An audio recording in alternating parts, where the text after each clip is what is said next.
ถ้าเฮาเลยย้อนสู้จมความอยู่มาแต่ลองที่เฮาโลนั่นและพันเจ้าเตตอบปันความย้อนสู้ค่ะเขา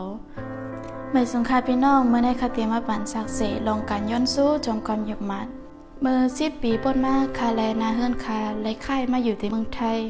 และไม่ฮู้จักทั้งพันเจ้าและเมื่อ 4-5 ปีที่ป้นมาเนี่ยค่ะและพี่น้องค่ะเขาในเจ้านั้นไล่กายย้อนเฮ็ดมากปุงตินที่ยง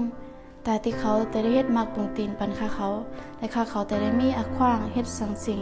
เหมือนนั่งก้นไทยในน้ำมากขึ้นและใครปันสักเสเป็นพี่น้องว่าถ้าเฮาเลยย้อนสู้จมความอยู่มาแต่ลองที่เฮาโลนั่นและพันเจ้าเตตอบปันความย้อนสู้ค่ะเขา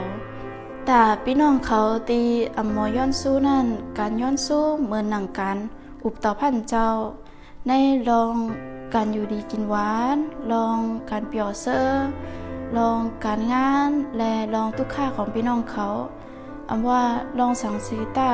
เพราะพี่น้องเขาย้อนสู้ต่อพันเจ้าจอมความอยู่มาและพันเจ้าติตอบปันความย้อนสู้ของพี่น้องเขาค่าคือพี่น้องเขาจำย้อนสู้จอมค่าจมเซอร์ถึงพันเจ้าที่พันเจ้าไล่ด้วยรู้ค่าเขามาแต่เสลูกเขาย้อนมอฟักภาวะลูกเขาไว้ในอุ้มมือของพันเจ้าให้พันเจ้าด้วยรู้ลูกเขาและจอยแถมปันลองตั้งอย่าเพิกที่ลูกเขามีย้อนสู้ในนามาที่เจ้าเยซูคริสต์เอเมนได้ก็เป็นอุปมาการย้อนสู้ที่พี่น้องเขาเอากัดใจไหลค่ะและจมเซอร์ที่พี่น้องเขาไหลทอมยินความศักดิ์สิทธิ์ของข้าไม่สงค่ะ